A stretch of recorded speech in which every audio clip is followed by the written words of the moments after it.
बिस्मिल्लाहिर्रहमानिर्रहीम और अस्सलामुअलैकुम। अब चलते हैं आज की अहम खबरों की तरफ और सबसे पहली खबर आपके सामने बरतानिया से रखते हैं, जहां पर बरतानवी पार्लियामेंट में पहली बार खुलकर पाकिस्तान में जारी फस्तायत के खिलाफ बातचीत हुई है। बातचीत तो बरतानवी पार्लियामेंट में इससे पहले भी हुई, लेकिन इस तरह से खुलकर और इतने ज्यादा मोतबर लोगों ने इस तरीके से पाकिस्तान में जारी फस्तायत के ऊपर खुलकर तबादला ख्याल नहीं किया। कल बरतानवी पार्लियामेंट के अंदर मुतद्दद जो उनके एमपीज हैं उन्होंने बातचीत की और खुलकर बात की। यह बताया कि किस तरीके से मौजूदा पाकिस्तानी रजीम ने इंसानी हकूक को लूट लिया है। फिर इमरान खान साहब के बारे में खुलकर बात हुई और यह बात भी हुई कि किस तरीके से उनकी आंख की बीनाई का मसला है और उनको ट्रीटमेंट नहीं दिया जा रहा। और फिर यह बात भी हुई कि उनके दोनों बेटे जो कि बरतानवी शहरी भी हैं उनको पाकिस्तान नहीं जाने दिया जा रहा, उनके वालिद से मुलाकात नहीं होने दी जा रही और जब वो अपने वालिद से मिलने की कोशिश करते हैं तो उसको भी रोका जाता है। मजम्मत की गई है पाकिस्तान की मौजूदा रजीम की ये तमाम हरकतें वो जो इंसानी हकूक के खिलाफ कर रहे हैं। इसमें जो जेनिफर चैपमैन है, जो minister of state for international development है, उन्होंने भी इस अमर की तरफ या इस मामले की तरफ उन्होंने भी इशारा किया है कि जो बरतानवी हुकूमत है वो ये वाजे करना चाहती है कि पाकिस्तान को अपने मुल्क में बुनियादी इंसानी हकूक को इज्जत देना होगी, फेयर ट्रायल का हक देना होगा, इमरान खान को मेडिकल ट्रीटमेंट देना होगी।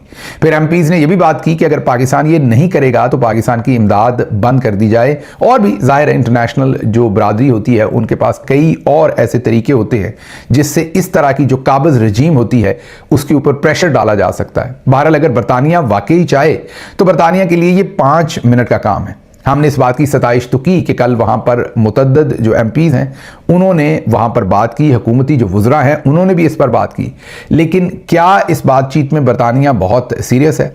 मेरा नहीं ख्याल, क्योंकि अगर बरतानिया सीरियस हो तो इनकी लंदन तो क्या पाकिस्तान में भी कोई प्रॉपर्टी नहीं, या इसको रिवर्स कर लें, इनकी पाकिस्तान भी और लंदन में भी बेशबहा प्रॉपर्टीज हैं। ना सिर्फ इनकी, अब तो ये इल्जामात लगाए जा रहे हैं कि आसिम मुनीर साहब के भी रिश्तेदारों के लंबे चौड़े कारोबार जो है वो बरतानिया के अंदर है, लंदन के अंदर। अगर बरतानिया में एक उनका अदना सा ऑफिसर भी इनको ये कहे कि इमरान खान को फौरी मेडिकल की सहूलतें दें, बड़े किसी वजीर मशीर को तो छोड़ दें, तो ये अगले 24 घंटों के अंदर अंदर जो वो हुक्म देंगे ये उसको बजा लाएंगे। लेकिन हमें असल में हकीकत में बरतानिया की सरकार हो, यूरोपीय यूनियन हो या अमरीकी सरकार हो, वो बिल्कुल मुख्तलिफ काम करते हुए नजर आती है। आज जुबानी जमा खर्च तकारीर तो हुई जो पार्लियामेंट के अंदर हुई, हम उन्हें अप्रिशिएट करते हैं, लेकिन अभी तक किसी भी अल्फाज जो बोले गए उनके ऊपर एक्शन लेता हुआ हमें ना बरतानिया नजर आया ना ही यूरोपीय यूनियन नजर आई। बल्कि याद कीजिए किस तरीके से जो कॉमनवेल्थ के ऑब्जर्वर्स की रिपोर्ट थी इलेक्शन लूटे जाने पर, उसको बरतानिया की हुकूमत का इदारा जो कॉमनवेल्थ के अंडर है, जाहिर है जो इस रिपोर्ट को बनवाता है, उन्होंने उसको छुपाए रखा और तब तक छुपाए रखा उस रिपोर्ट को जब तक ड्रॉप साइट जिनके हत्थे वो रिपोर्ट लग गई और उन्होंने उसे पब्लिश कर दिया। उनके पब्लिश करने के भी 1 महीने के बाद कॉमनवेल्थ ने आखिरकार उस रिपोर्ट को पब्लिश किया, लेकिन 2 साल तक, 1.5 साल से ज्यादा अरसे तक उस रिपोर्ट को उन्होंने दबाए रखा।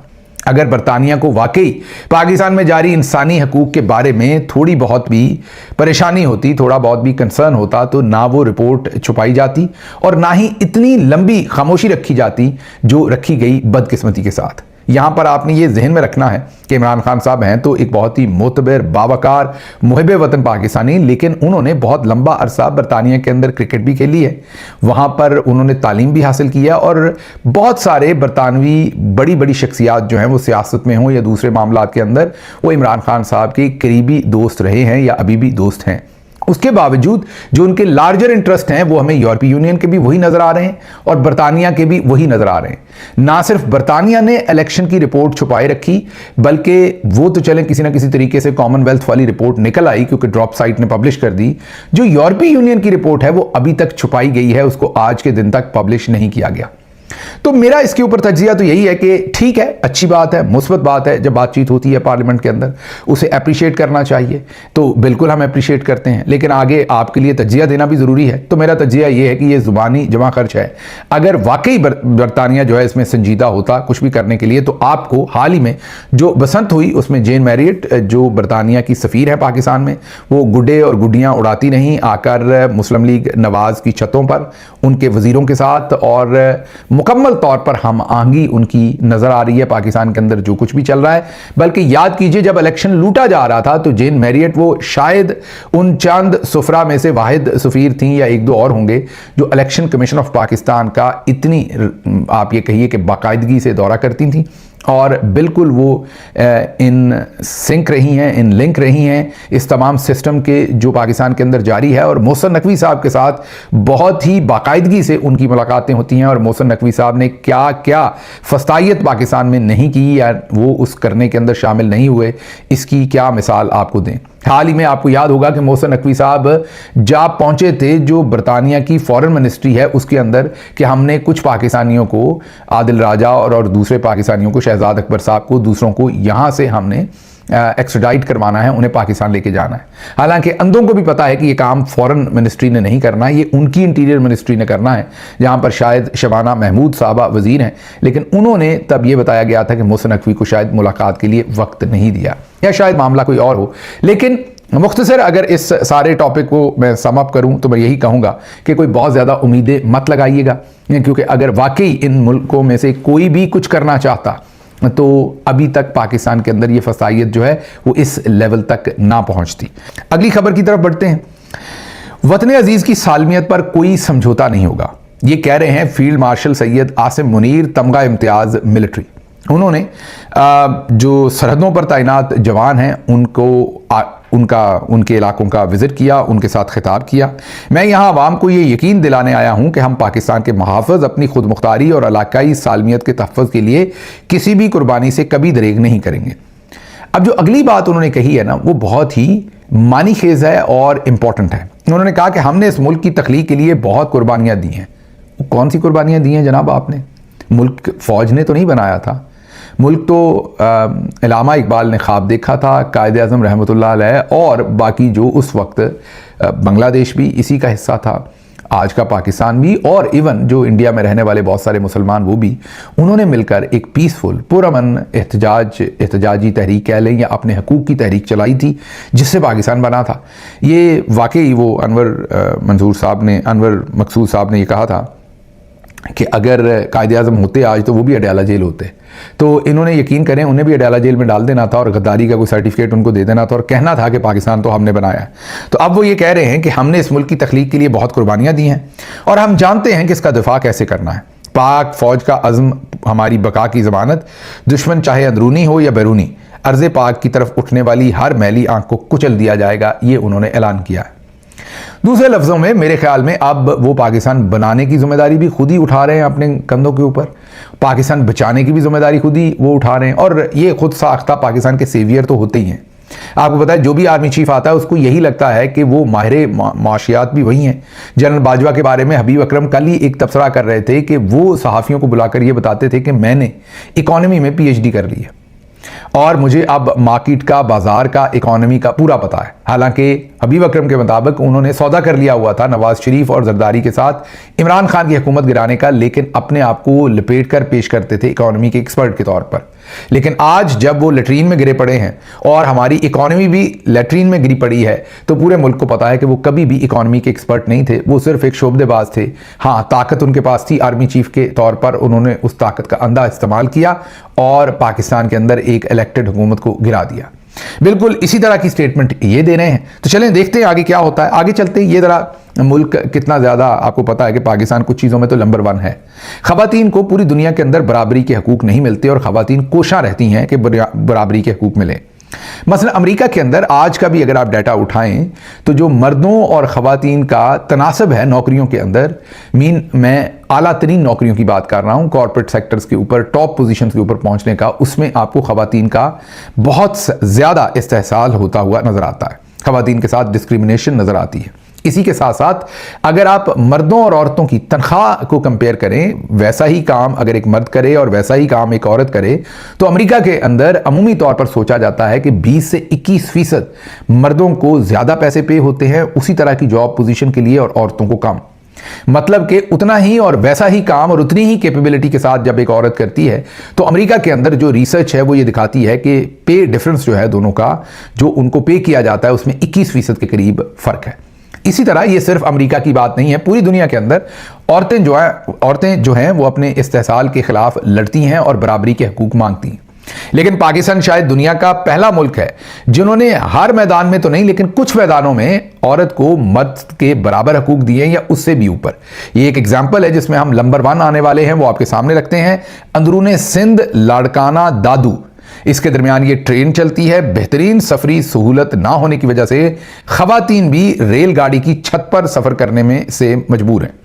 खवातीन भी रेलगाड़ी की छत पर सफर करने पर मजबूर हैं। इस सूबे में 2008 से बिलावल भुट्टो और आसिफ जरदारी की हुकूमत है। वो मुल्क जहां खवातीन को बाइज्जत सवारी मुयसर ना हो, वहां की हुक्मरान खातून जो है वो 11 से 13 अरब का जहाज खरीद कर कहती हैं कि चलें कोई बात नहीं, अगर बताया नहीं तो अब पता लग गया आप लोगों को कि मैंने खरीद दिया।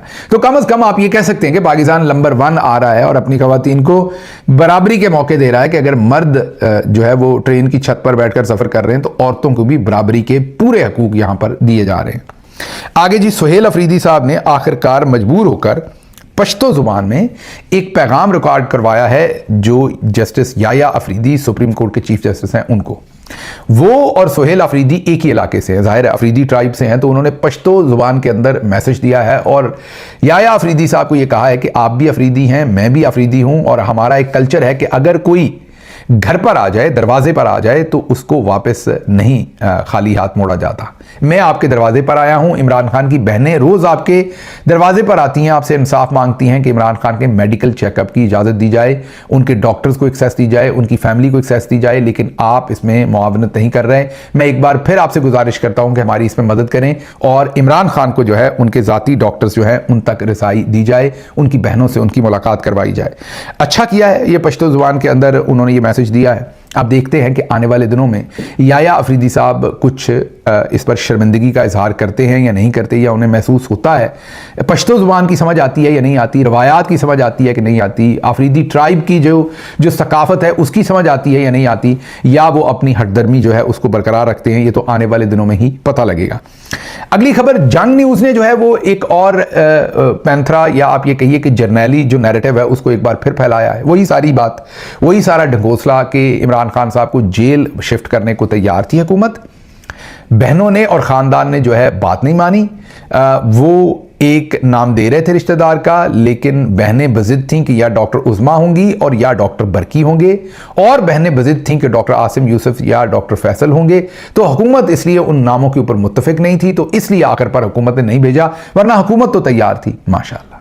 क्या नवाज शरीफ को कभी हुकूमत ने ऐसी बातें कही थी कि डॉक्टर अदनान ना हो? नवाज शरीफ के तो एक ही डॉक्टर थे और उनको हर वक्त एक्सेस थी। तो रोजनामा जंग ने, उसमें मैंने आपको बताया कि मुनाफिक तरीन जो इंसार अब्बासी और उनके हमनवा हैं, उन्होंने एक बार फिर जो जर्नैली बयानियां है सारा देने की कोशिश की, जो बिल्कुल झूठ पर मबनी है। ये वही झूठ है जैसे कहते हैं कि नवंबर 2024 में इमरान खान को रिहा कर देना था अगर लॉन्ग मार्च जो है वो डी चौक ना आता। मुशाहिद हुसैन सैयद साहब भी इस पर कई दफा बात कर चुके हैं और भी कई लोग। ये भी एक जर्नैली बयानिया है और सरासर झूठ है। ना इमरान खान साहब को तब रिहा करने का कोई किसी का इरादा था और ना ही अब इमरान खान साहब को हॉस्पिटल शिफ्ट करने का इरादा था। ये सब झूठ है और ट्रक की बत्ती थी और बेवकूफ बनाया गया पार्टी को भी, लोगों को भी, और उसके बाद मुकर गए क्योंकि पहले से ही कोई ऐसा प्रोग्राम नहीं था और अब रोजनामा जंग से अपनी मर्जी का जो है वो नैरेटिव बनवाया जा रहा है। एक और सहाफी, सीनियर सहाफी हैं सतार खान, आजकल जर्नैलों के बड़े करीब समझे जाते हैं, उन्हीं का नैरेटिव आजकल लेकर चलते हैं। एक ऐसे टेलीविजन के ऊपर अपना पॉडकास्ट करते हैं जो जर्नैली टीवी समझा जाता है यूजुअली। उन्होंने कहा कि अगर तहरीके तालिबान अडयाला जेल पर हमला करती है और इमरान खान को कुछ हो जाता है तो तहरीके तालिबान को इसका फायदा यह होगा कि मुर्शिदी ग्रुप ने सीधा सीधा कह देना है कि हुकूमत का किया धरा है। अब सतार खान साहब जो हैं, ये आइडिया कि जिस जेल में इमरान खान है उसमें उस जेल के ऊपर हमला करो और इमरान खान को मार दो, ये वो अपने दिमाग से दे रहे हैं या उन्हें जर्नल्स उनके दिमाग में ये आइडिया डाल रहे हैं, ये हमारे लिए कहना मुश्किल है क्योंकि जाहिर है उनके दिमाग के अंदर क्या है या नहीं है वो तो वही जानते हैं। लेकिन बात उन्होंने बहुत बड़े फितने वाली की है, शरपसंदी वाली की है, जाहिर है खुली कत्ल की धमकी है ये एक और वाज़े तौर पर इशारा किया जा रहा है कि किस तरीके से अडयाला जेल के अंदर हमला करके ये भी किया जा सकता है। उसके बाद अगली खबर जो आपके पास रखेंगे वो खबर ये है कि बलूचिस्तान के 2 अजला में तशद्दुद के 2 मुख्तलिफ वाक़यात में 3 सिक्योरिटी एहलकारों समेत कम अज़ कम 9 अफराद हलाक हो गए। मीन 9 अफराद को शहीद कर दिया गया या जाँ बहक कर दिया गया है सिक्योरिटी के, और जो सिविलियन हैं उनको। हलाक होने वाले, शहीद होने वालों में 6 आम शहरी भी शामिल हैं जिनको ईरान से मुत्सिल सरहदी ज़िला केच में निशाना बनाया गया है। तो मतलब कितनी डेस्परेशन है कि हर सूरत उन्होंने अपने आप को कैमरे के ऊपर रखना है कि उन्होंने DSNG ही अपनी खरीदी है। फिर पंजाब हुकूमत रवां साल वुज़रा और ब्यूरोक्रेसी के लिए 1 अरब 14 करोड़ रुपए की 108 गाड़ियां खरीदेगी। अभी बाजी का जो 13 अरब रुपए का जहाज था उसकी बात बस नहीं हुई थी कि अब वो कह रही हैं कि अपने वुज़रा के लिए, अपने MPs के लिए और अपने सेक्रेटरीज के लिए 108 नई गाड़ियां खरीदनी हैं जिनकी कीमत लागत 1 अरब और 14 करोड़ रुपए होगी। मतलब रुकना नहीं है, कहीं पर दबा के रखना है काम। पंजाब काबीना के लिए 30 करोड़ से 28 नई गाड़ियां खरीदने की भी तजवीज़ इससे अलग है। ये अली रामे साहब की स्टोरी है जो आपके सामने रखी है। और दूसरी तरफ पंजाब के जो सरकारी मुलाजमीन हैं, असातिज़ा हैं, वो रावलपिंडी में, लाहौर में सड़कों पर हैं रमज़ान में, और कोई उनकी बात सुनने को तैयार नहीं है। मुझे यहाँ से इजाज़त दीजिए। अल्लाह आपका हामी नासिर हो। पाकिस्तान जिंदाबाद।